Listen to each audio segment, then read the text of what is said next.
Welcome to Winning with the Burns, a podcast for highly ambitious people who have a burning desire to learn what it takes to win at a high level.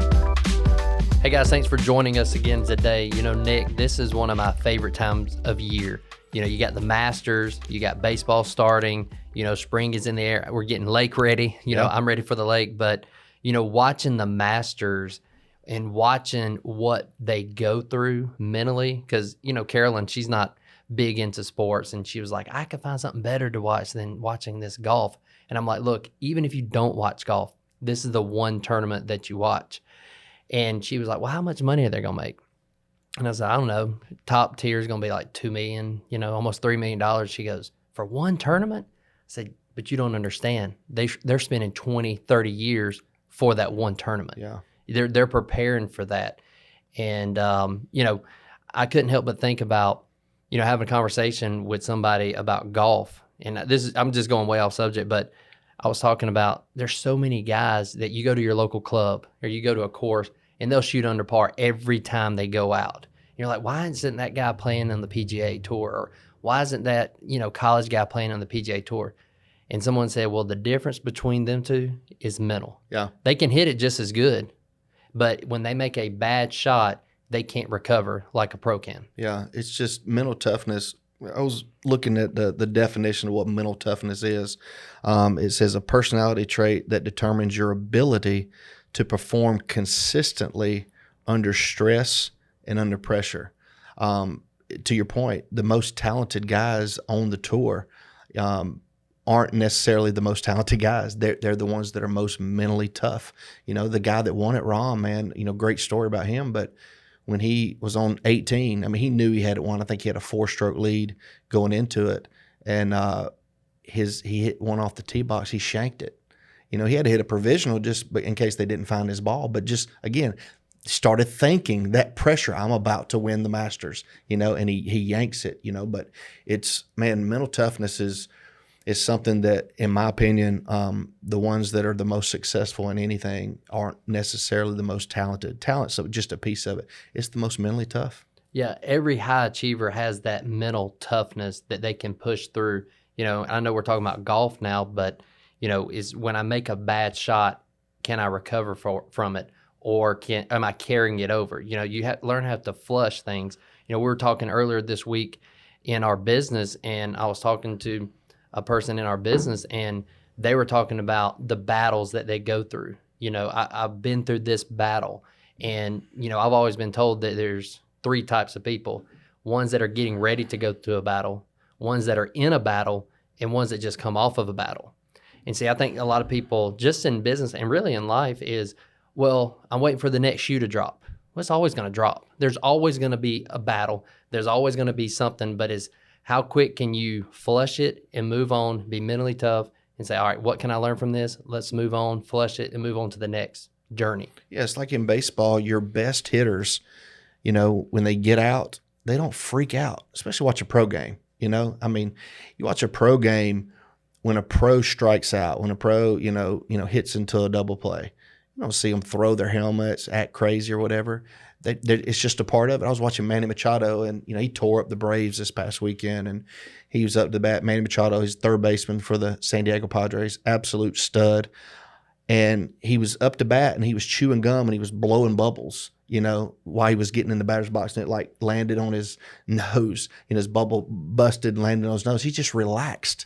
Right? You know, guys making millions of dollars, you know, there are high pressure situations they're in, but he's very relaxed. But yeah, it's just, again, the most mentally tough. It's just like he just, you know, obviously not going through the motions, but not letting the moment get to him. Well, they don't get emotionally attached to the results. And, you know, that's in everything in life, is getting emotionally attached, because you can't flush things mentally then. If you get emotionally attached to something, whether it's a relationship, a business, a situation, you can't recover from it because you have all these emotions. Like Matt Olson, I think earlier this year, he went like 0 for 4 with 4 Ks. In the next game, he comes up, hits a home run and like 2 doubles. Yeah. It's like, you know, it's like he's in that battle, he conquered it, and now he's coming off of that battle. Yeah, because you can't control the results. You know, when I say you can't control the results, you can impact the results by what your actions are. You have greater control over your actions. Like we talk about all the time, there's only a few things you can control in life. It's your attitude and your effort, right? It's how you think and what your effort is towards a situation. I can't control the results. I can't control, we've all got kids. Our kids are, I've had one come through the teenage years, two in the teenage years now. And, parenting is tough. It's very tough. I can't control the actions or choices that my kids make, but we can control how we parent. And me and Amy, spring break was this week. Me and Amy were actually talking about, are we making the right decisions with our kids? And at the end of the day, we don't know. We don't know if we're making the right decisions until they're in their 40s. When they're in their 40s, what kind of adult they are, we hope that our style of parenting was the right style or the right choices that we needed to make when it comes to parenting. We can't control their decisions. We can't control the choices they're going to make. But again, you can control how you do something. And, again, we have so much greater control over our actions than we do the result. That's right. Control what you can control. Yeah. It's funny you say that about parenting. You don't know if you made the right decision. I call up Mom all the time, and I'm like, Mama, I don't know how you did it. Mama, help me through this. And she goes, well, here's the thing. I haven't had to get you out of jail yet. Yeah. And she says, I say yet.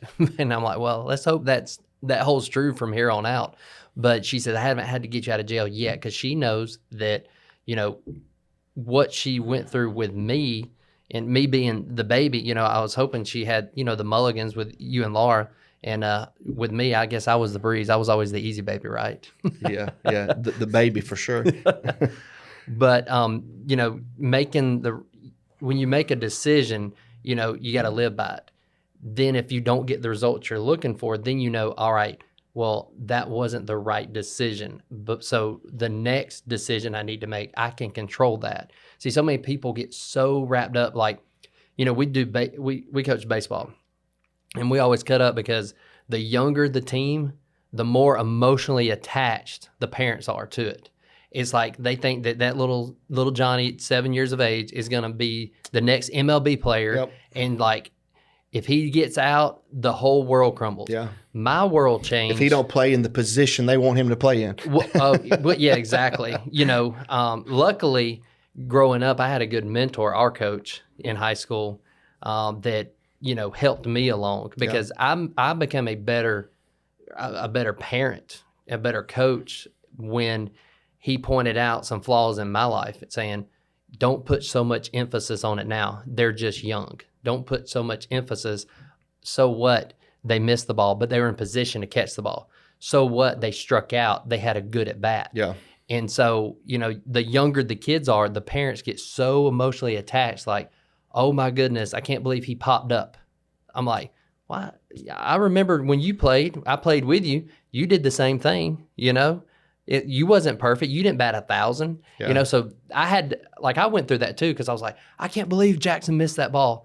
But I had to go through that process with him. So now I feel like I'm a better, mentor to Julius now, being 7 years of age, playing baseball, because I know what I did wrong. So I'm not making the same mistake over and over, because I can control what I can control. Yeah, but again, there's some things you just have to go through.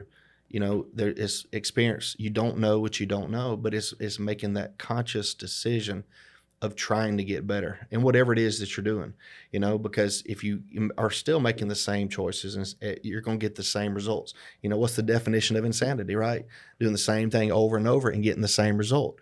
Well, if you want a different result, change the decisions that you make, change the choices that you make, change the actions that you make. Self-reflection is such a powerful thing. Looking in the mirror and realizing, okay, how is it really? And it's easy to point the finger. I just 2 days ago, I was taking the kids to school. I had to get on to one for doing something. Well, they blamed the other one. When I talked to the other one about it, they were blaming the other one. I said, guys, do y'all realize what you just did? You just pointed the finger at every one of your siblings. In this situation, there was 3 of them. They just all pointed their finger at the other one. I said, that's easy to do. And sometimes you may be right. It may be somebody else's fault. But if you make a decision, that, hey, I'm going to look at myself I can control this. I'm going to take full ownership of it and not worry about everybody else. Life's going to be easy, and they looked at me like I was crazy. But again, it's easy to point the finger and blame somebody else for any situation that you're in. I've fallen into that trap many times, making excuses. The whole saying was the excuse only sounds good to the person who's making it. And, nobody's going to lie to you more than yourself. That's right. And I can really sell myself and convince myself of why certain things didn't pan out because of my exterior circumstances. Like something else took place. It wasn't me. Yeah. I didn't take ownership, but, I guess it just comes with age. Now, when I turned 40, I feel like that now I'm like, yeah, that's all on me. Like, that's my fault. I could have, okay, well, I'm sorry I was late for this appointment. Well, there was traffic. Well, I could have left 10 minutes earlier. There's always, you always can do better. Like right now they're doing some construction and I felt like I didn't get to the office when I needed to get to. But then I looked back and I was like, well, I could have left 10 minutes earlier. Yeah. Or I could have went a different route, Yeah. Instead of blaming, the traffic. Yeah. Taking responsibility. Yeah. That's the thing is ownership is just really about owning your situation, taking responsibility for the situation. Again, that's where it goes back to that mental toughness, because it's tough, because it is easier to blame somebody else. It is easier to point the finger and say, well, if this wouldn't happen. Yes, there are sequences in every situation that takes place. All things have to come in a certain line. But at the end of the day, if you're taking ownership, you can't blame somebody else. I heard an acronym earlier this week that a guy's in our business. He said, go APE. And he said, A is for attitude, having the right attitude.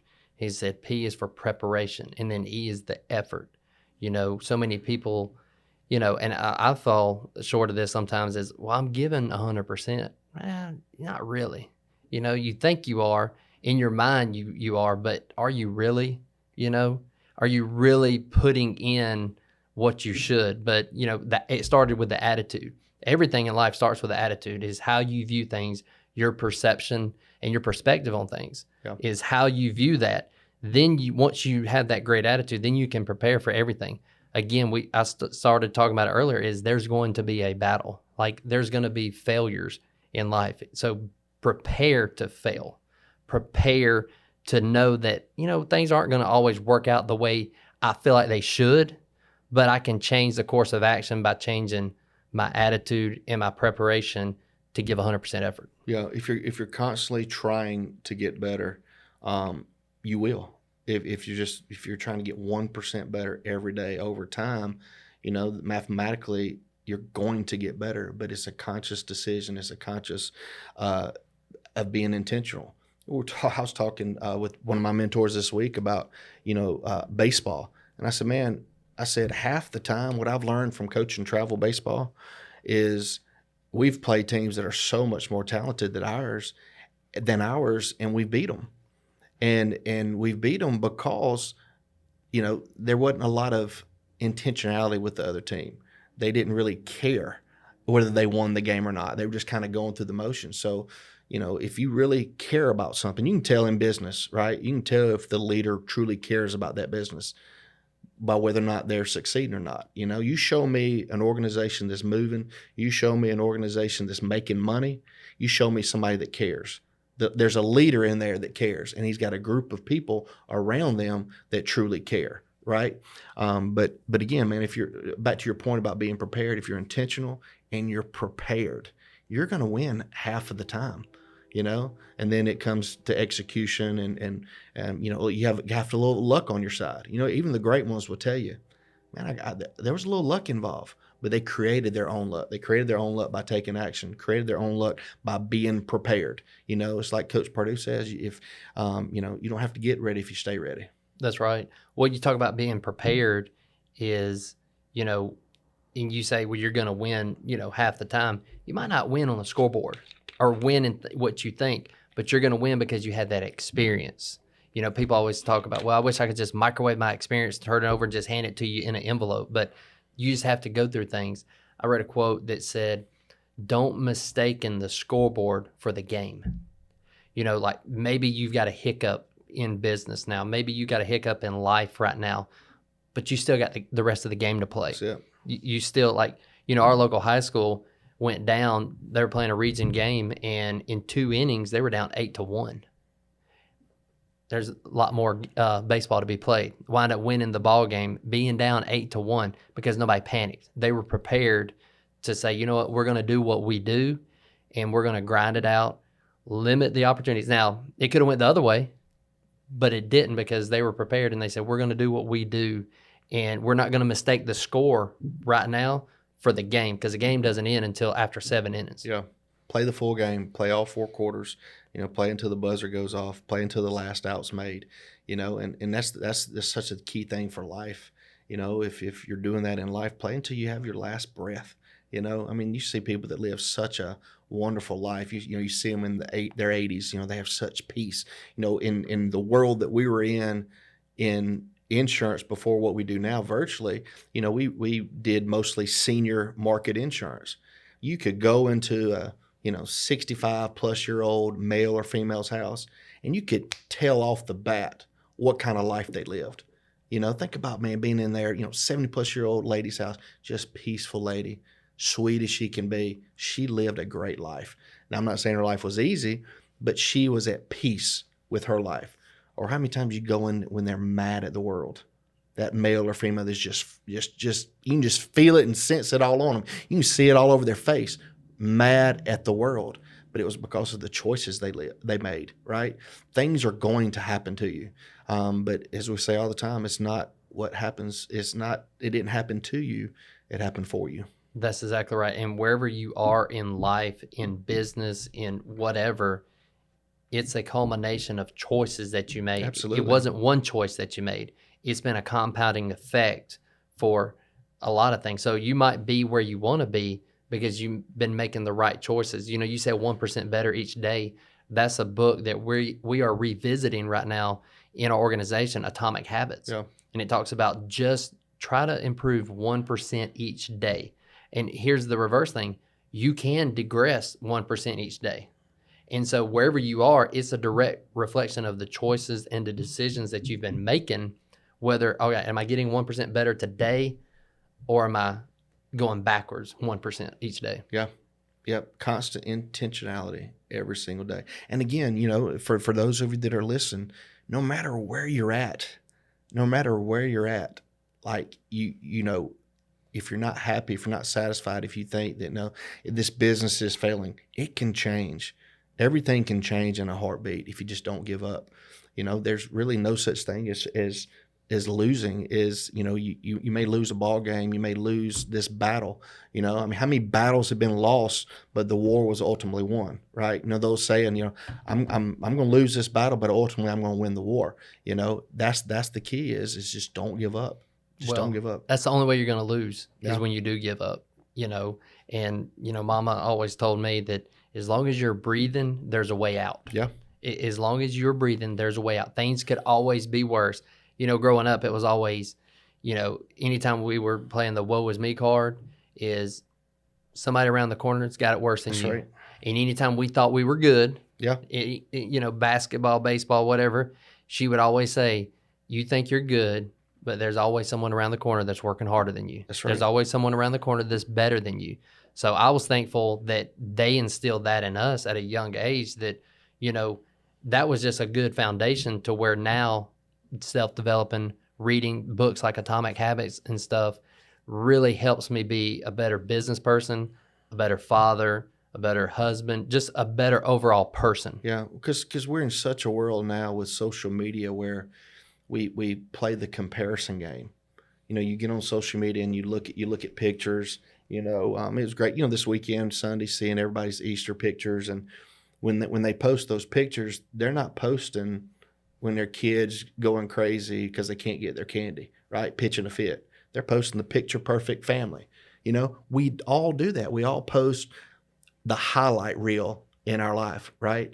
And that's one thing that people can get so depressed on. I have, man. You get depressed and you look at a situation and you say, well, there's so much further along than where I should be. Comparison is such a thief, right? It's such a thief, and you can get depressed. But here's the thing. Nothing is ever as bad as it seems, but nothing is ever as good as it really seems to. You know, I mean, you look at somebody's situation, you think they're so much better off than you. They may trade situations with you overnight because of another situation they're dealing with, you know. So, stay in your lane, row your own boat, right? And focus on the keys in your life that you're choosing to live by. I was listening to a podcast just this morning. You were talking about Instagram and, all the social media platforms that people, you go down a rabbit hole and you see things, oh, it must be nice. Then you get the woe is me card. But they were talking about what they do is they go back to a picture of when they thought they were happy. Yeah. For one of them, it was, I look at my kids. Like, I'm blessed to have my kids, instead of, oh, that must be nice to have that. Yeah. Oh, that must, like, what they do is they go back and revisit their blessings, because sometimes, your blessing might be someone else's curse, or their curse might be your blessing. So, that's the thing about social media, man, is, you never get the realness. No. To what you said is, think about that perfect picture. Yeah. Well, that kid was just screaming his head off. Yep. And you're like, if you don't sit still, yeah, I'm going to rip your head off, Yeah. Like, just smile for the camera. But they get the nice version, yeah, right? And people don't know what it took to get that picture. Yeah. Same thing in a sense when you see people that are successful in business, people that are successful in their health and fitness industry, yeah, must be nice. Well, you didn't see the grind that they go through, the grind that they are going through. Yeah. It's not like you arrive at something. It's a constant thing of getting better 1% every day. Listen, I got a really good friend. Last Friday was Good Easter. It's 8:30 at night, and he calls me up, and he's asking, asking my opinion about something when it comes to business. He and his wife were just now leaving the office on Good Friday. From the outside, you look at this situation, man, he makes great money. He's got it made, right? Yeah. Must be nice. But how many people really see when he's working on a Good Friday, when you're off, when you're at the lake, when you're, at the beach, spring break or whatever, he's still putting in the time when he don't have to, And yeah, if you look at it, does he really have to do that? No, in his mind, he does. That's why he has the success that he's had, is because he puts in the time. Well, he's got a standard for himself. Right. It's not a number that he hits financially. It's not a number he hits in business. He has a standard that he lives by, and he holds himself accountable. Yeah. Yeah.